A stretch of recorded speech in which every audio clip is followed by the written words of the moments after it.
तीसरी है आंकड़े की माला। महाराज आंकड़े के पत्ते की जो माला होती है, ये माला कार्य की सिद्धि के लिए होती है। इसमें एक एक आंकड़े के पत्ते पर सीताराम लिखा जाता है। मात्र एक पत्ता ऐसा होता है जिस पत्ते पर सीताराम नहीं लिखा जाता।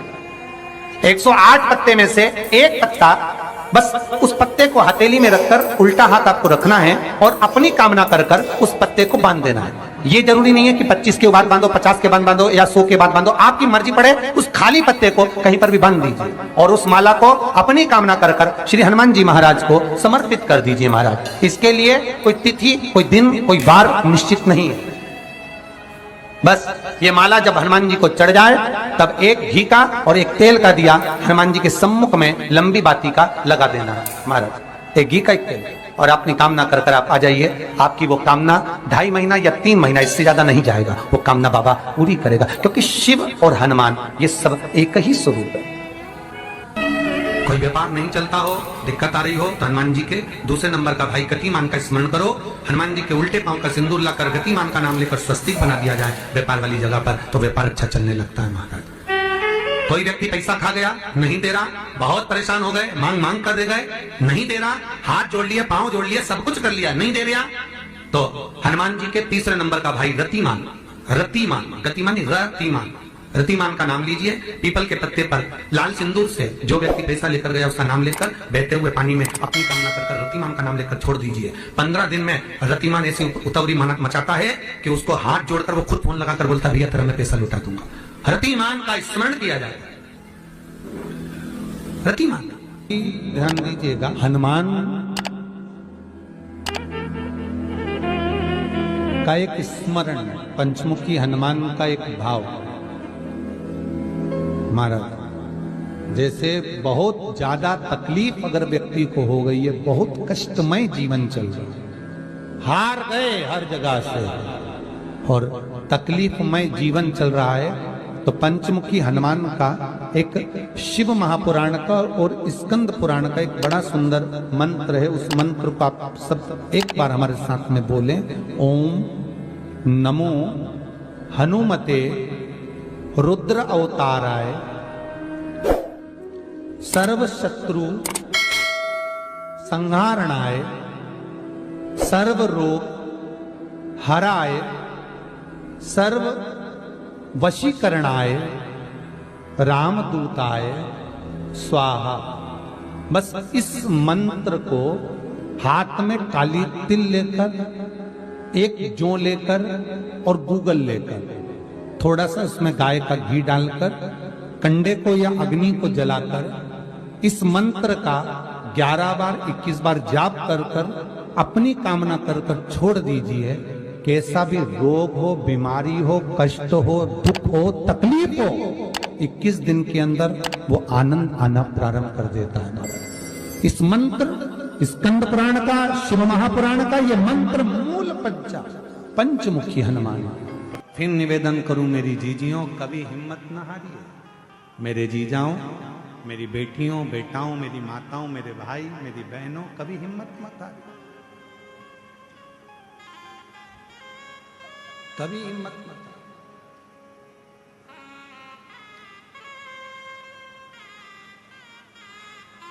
खुद पर विश्वास रखो और देवाधिदेव महादेव पर विश्वास रखो। कितना समझाया भगवान देवाधिदेव महादेव ने माता सती को, सती तुम मत जाओ तुम्हारे पिता के घर में। सती मां मानी नहीं, वहां कुछ प्राप्त होने वाला नहीं है। सती तुम्हें अपने पिता के घर में कुछ नहीं मिलेगा।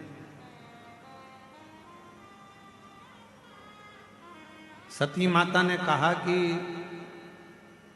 मैं पिताजी के घर में यज्ञ में जाऊंगी, वहां मुझे सब जानते हैं, पहचानते हैं, सब जानते पहचानते। जानना पहचानना ये अलग बात है। भगवान शंकर ने मां पार्वती जी को, मां सती जी को जो कहा वो आप भी अपनी जिंदगी में जरूर उतारिए। सती अपने पिता के घर मत जाओ, सती दक्ष प्रजापति के यहां मत जाओ, मेरा कहना मानना। सती कहती हैं कि वहां मेरी बहन है, वो मुझे पहचानती है, वहां मेरा भाई है वो मुझे पहचानता है, मेरे पिता हैं मुझे पहचानते हैं, मेरी माता है वो मुझे जानती है। शंकर भगवान की ये कथा कर रही है। भगवान शिव सती से कहते हैं जान पहचान के ऊपर कभी मत जाना। सती, जानने और पहचानने वाले तो दुनिया में ढेर सारे होंगे, पर आपको समझने वाले दुनिया में बहुत कम।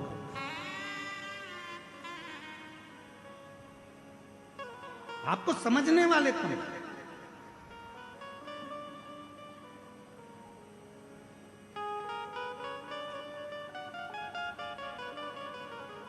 शिवजी माता सती को समझा रहे हैं कि तुम्हें समझने वाले चाहिए। आज के जमाने में दुनिया के लोगों की बहुत पहचान होती है, बोल देते हैं तुरंत। अगर अभी अभी हम कहें यहाँ पर बाहर कोई अच्छा, कोई बहुत वीआईपी व्यक्ति बाहर खड़ा हो, वीआईपी व्यक्ति के घर की उनकी धर्मपत्नी बाहर खड़ी हो, सिर पे बढ़िया पल्लू वल्लू ले लुआ के और पर्स मर्स टांग के, अंदर जान दे रहा है कि नहीं जान दे रहा है? सिर पे पल्लू वल्लू लेके अंदर जान देगा कि नहीं जान देगा? नहीं जान दो। इतनी देर में उसने लगाया फोन, अभी रुक जा मैं तेरी बात कर रही, तक तक तक तक कर फोन लगा के ले। तो उन्होंने तुरंत जैसे ही नाम सुना, नाम सुनते से कह दिया अच्छा आप उनके घर से हो? भाभी जी जाइए, जाओ। अब जरा विचार करो, जरा सा फोन लगाया, नाम बताया और बाहर खड़े हुए किसी व्यक्ति ने, वो बाउंसर ने तुमको अंदर जाने दिया।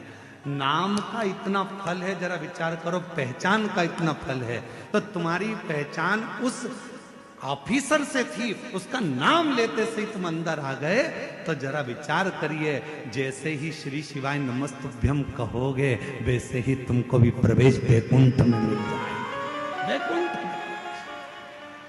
फिर निवेदन करूं इस व्यासपीठ के माध्यम से कि उधार भी सोच कर दो और प्यार भी सोच कर दो। 50 बार विचार करिए, 50 बार, हजारों हजार बार विचार करिए, तब जाकर किसी को उधार दीजिए। और हजारों बार विचार कर लो कि ये व्यक्ति तुम्हारे लायक है कि नहीं।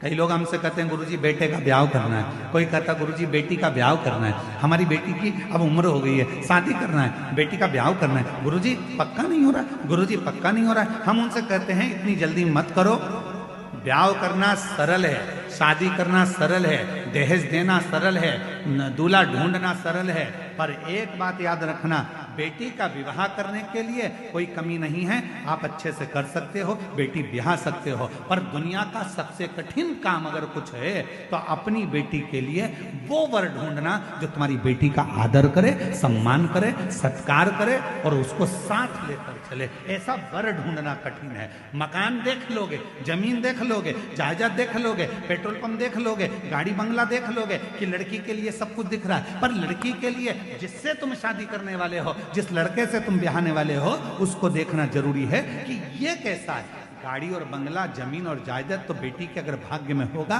तो मिल जाएगा, भाग्य में नहीं होगा तो वो सारा समाप्त भी हो जाएगा। लड़का ठीक है कि नहीं, व्यवहार ठीक है कि नहीं, उसका स्वरूप अर्थात वो कहीं गलत संगत में तो नहीं पड़ा, व्यसन में तो नहीं पड़ा, मदिरापान में तो नहीं पड़ा, मांसाहार में तो नहीं पड़ा, मालूम पड़े दिन रात को 12, 1, 2 बजे तक आ रहा है और मालूम पड़े बेटी आंखों से आंसू बहा रही हो, तो वो गाड़ी, वो बंगला, वो पेट्रोल पंप, वो जायदाद, वो जमीन किस काम की, किस काम? स्वयं जगत जननी जगदम्बा अम्बा मां पार्वती जी नंदी के पास बैठकर शिव की चर्चा करती हैं। इसलिए निवेदन है,